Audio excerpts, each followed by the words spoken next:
Olá, meus amigos, bloco 3, controle de constitucionalidade, curso coordenador do processo legislativo para a prova de dissertação. Professor, você está dando uma revisão aí, mas está sendo uma revisão profunda? Claro, gente.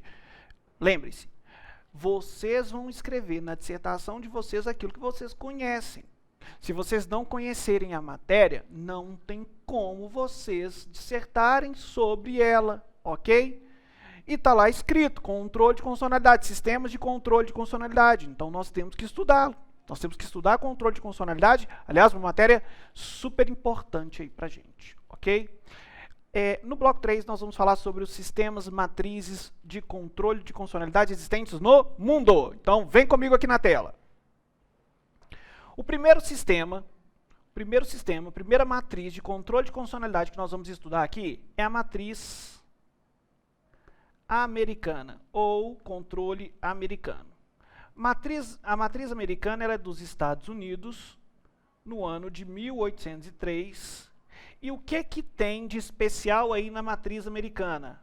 A matriz americana, primeiro ponto, é que ela deriva do famoso caso Marbury versus Madison. Marbury versus Madison. Traz aqui para mim. Professor, o que importa eu saber que na matriz americana ela deriva do caso Marbury versus Madison? Eu tenho que saber o que o caso dizia, o que versava o caso Marbury versus Madison? É claro que não. Na verdade, quando a gente fala que a matriz americana deriva do famoso caso Marbury versus Madison, é pelo seguinte: o caso Marbury versus Madison é um caso concreto. Traz duas pessoas que estão litigando, ok? E ali vai se fazer controle de constitucionalidade naquele caso concreto? Vai. É o que a matriz americana nos trouxe. A matriz americana nos trouxe um importante controle difuso de constitucionalidade, ok? Vem comigo aqui na tela, vamos falar mais sobre ele. A matriz americana, então, deriva do famoso caso Marbury versus Madison. Ela trouxe o controle difuso de constitucionalidade, também chamado de controle concreto. Por que concreto? Porque traz casos concretos, ok? E esse controle difuso, concreto, ele é um controle também judicial. É feito pelo Poder Judiciário. E aqui um detalhe, qualquer juiz ou tribunal pode fazer controle de constitucionalidade controle difuso de constitucionalidade. Vem cá, traz aqui para mim.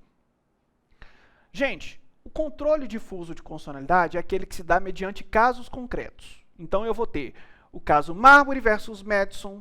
No Brasil, eu vou ter o João versus a Maria, eu vou ter o Pedro versus o Antônio, eu vou ter a empresa financeira X versus a pessoa física A, ok? E nesse caso concreto, professor, pode ser feito controle de constitucionalidade? Pode. Pode sim. E esse controle de constitucionalidade, ele é judicial? Ele se dá pelo Poder Judiciário. E se dando pelo Poder Judiciário, qualquer juiz ou tribunal pode fazer controle de constitucionalidade, ok? Agora, vejam só, o controle de constitucionalidade difuso, ele se dá por um processo subjetivo. E o que significa isso? Quando falamos que o controle difuso ele é subjetivo, significa dizer que naquele processo haverá pessoas, haverá sujeitos, haverá partes, ok? O efeito é exatamente por isso que o efeito no controle difuso é interpartes. A decisão naquele caso concreto, naquele controle de constitucionalidade que foi feito naquele processo, vai se dar apenas entre as partes. O efeito é interpartes. Ok, gente? Disse que no controle difuso é um controle incidental, ok? Ele se dá pela via de exceção. Ele é incidental e ele se dá pela via de exceção. Professor, me explica isso. Explica isso? Explico. Quer ver? Olha só.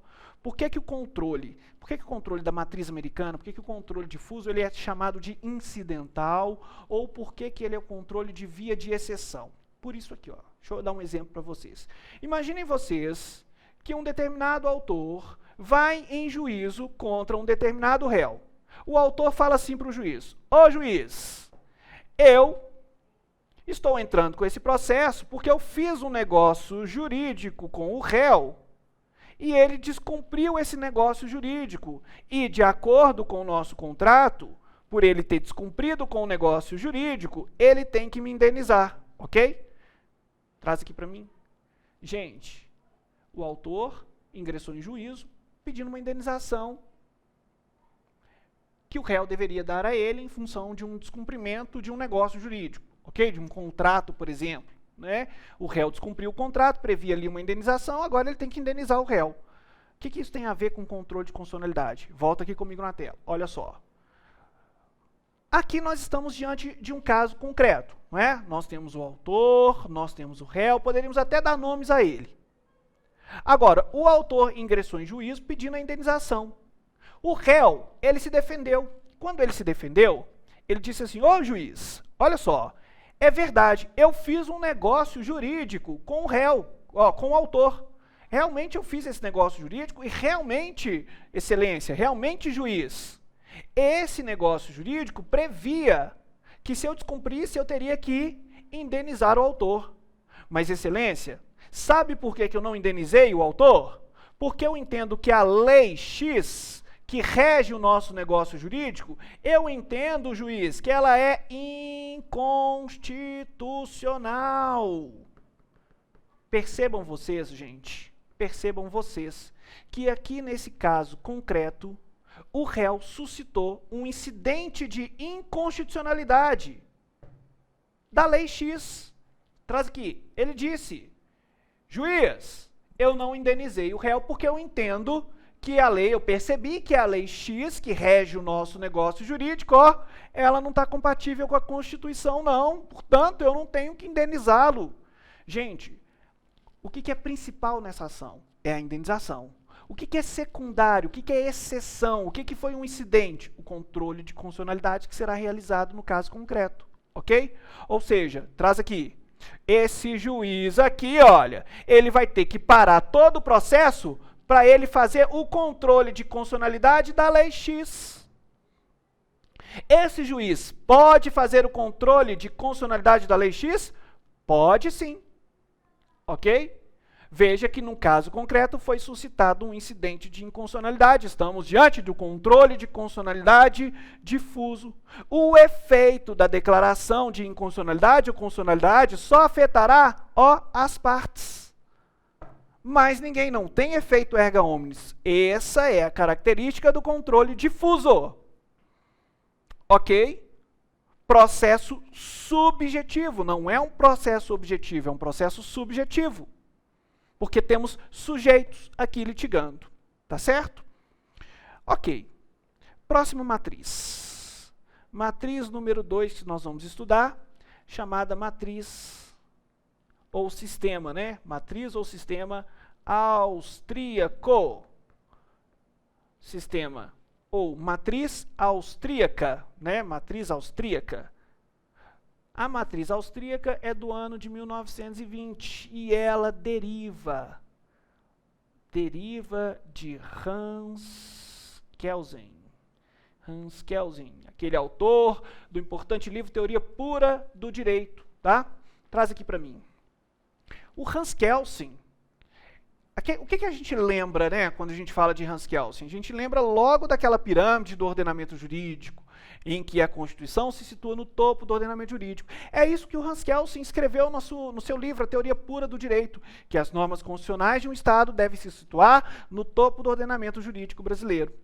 E que caso haja normas infraconstitucionais que estejam violando a Constituição, que estejam em desarmonia com a Constituição, deve-se fazer controle de constitucionalidade. Mas para Hans Kelsen, esse controle de constitucionalidade deveria ser feito por um tribunal especialista, por um tribunal especial somente para fazer esse controle de constitucionalidade. Portanto, gente, a matriz austríaca, cuidado, não é australiana, austríaca, veio da Áustria. A matriz austríaca nos trouxe um importante controle concentrado de consonalidade. Vem aqui comigo, vamos escrever mais sobre ele. Então, trouxe o controle de constitucionalidade, de consonalidade, concentrado, também chamado de abstrato. Ele é judicial? Ele é judicial também. Se dá pelo poder judiciário. Mas olha só, a diferença para o difuso. Aqui, ó, somente o STF poderá fazer controle concentrado de constitucionalidade. Somente o STF poderá fazer controle de consonalidade concentrado. Abstrato, traz aqui para mim. É o controle, traz aqui para mim, é o controle onde vai se discutir lei em tese. O efeito é erga omnes para todo mundo. É o controle abstrato. É aquele em que não há partes. Se discute apenas o controle de consonalidade. O astro principal das ações do controle concentrado de consonalidade é o próprio controle de consonalidade. Lembra que no difuso o astro era a indenização? Que o principal era a indenização? Isso no difuso, que a gente acabou de ver. E quando uma das partes suscitava um incidente de consonalidade, aquilo era via de exceção? Pois é. No controle concentrado de consonalidade, o próprio controle é via principal. O processo existe tão somente em função do controle de consonalidade, mais nada, não se discute caso concreto. Não há caso concreto no controle concentrado. Existe apenas um processo que vai discutir se a norma obedece ou não obedece à Constituição. É só isso. Ok? Por isso, traz aqui para mim, esse processo no controle concentrado é objetivo. Ele é objetivo. O efeito erga omnes. Ok? Portanto, é válido para todos. Agora, uma OBS. OBS em relação ao STF. Traz aqui para mim. O artigo 125, parágrafo 2º. Vamos lá na Constituição? Abram aí. Artigo 125, eu vou abrir junto com vocês. Artigo 125 da Constituição, no seu parágrafo 2º, diz o seguinte, olha. Cabe aos Estados a instituição de representação de inconstitucionalidade de leis ou atos normativos estaduais ou municipais em face da Constituição estadual. O controle, há no nosso ordenamento jurídico, uma exceção ao controle concentrado de constitucionalidade feito pelo STF. Pelo artigo 125, parágrafo 2º da Constituição, os Estados membros, Minas Gerais, Bahia, São Paulo, Rio de Janeiro, Maranhão, pode fazer controle concentrado de constitucionalidade quando uma lei municipal ou estadual violar a Constituição estadual. Esse controle de constitucionalidade concentrado, onde vai se discutir apenas o controle de constitucionalidade, se a norma viola ou não viola a Constituição estadual, é feito pelos tribunais de justiça de cada estado. É uma exceção em que o STF, em regra, faz todo o controle concentrado de constitucionalidade. Haverá uma exceção no caso da representação de inconstitucionalidade, quando uma lei municipal estadual violar uma Constituição estadual. Aí os próprios tribunais de justiça do Estado podem declarar a inconstitucionalidade em face da Constituição estadual, numa espécie de controle concentrado de constitucionalidade. Ok? A regra é que o STF faz controle de constitucionalidade, mas o controle de constitucionalidade do STF é feito em face da Constituição Federal, de 1988. Ok? A matriz austríaca, gente, nos trouxe o controle concentrado de constitucionalidade. É o controle abstrato, discussão de lei em tese. Não tem caso concreto aqui, ok? Então agora vamos estudar a terceira matriz, ok? A terceira matriz é a matriz francesa. A terceira matriz é a matriz francesa de 1958, ok? A matriz francesa deriva da Constituição francesa. Só que é diferente. O sistema não é jurídico aqui. O sistema da matriz francesa é um sistema político. O sistema da matriz francesa é político. Vem cá, traz aqui para mim. Professor, a matriz americana e a matriz austríaca, que nós estudamos em bloco passado, diz que o sistema é judicial. Se o sistema é judicial na matriz americana e na matriz austríaca, é porque ele se dá pelo poder judiciário. No controle concentrado, vimos o STF. No controle difuso, vimos que qualquer juiz ou tribunal poderá fazer controle de constitucionalidade. Ok, gente? Agora, na matriz francesa, o controle é político. O controle de constitucionalidade lá na França, ele não é um controle judicial. Ele é preventivo, eminentemente preventivo, ou seja, o controle é feito antes da norma nascer. E ele não é feito pelo Poder Judiciário, ele é feito pelo Poder Legislativo e Executivo. Como isso? Aqui na tela. Há na matriz francesa um Conselho Constitucional.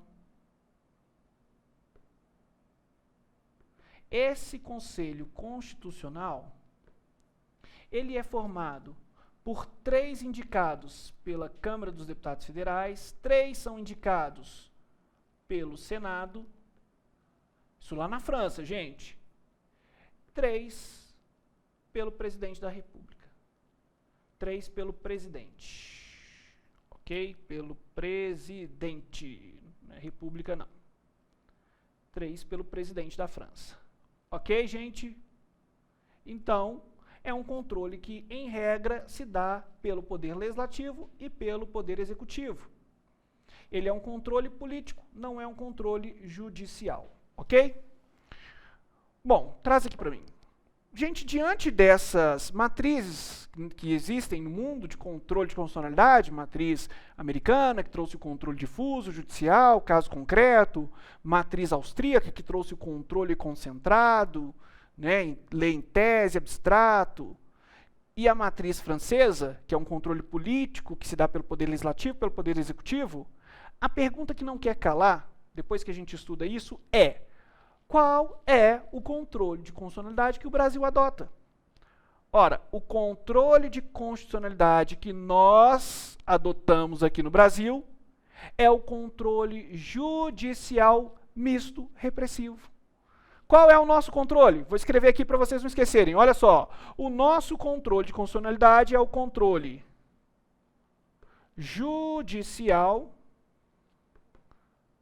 misto repressivo, ok? Mas cuidado, porque esse controle judicial misto repressivo é a regra. Nós temos exceções? Temos, e nós vamos estudar as exceções. Mas por que o nosso controle judicial, por que o nosso controle de constitucionalidade é judicial? É judicial porque, em regra, ele é feito pelo Poder Judiciário.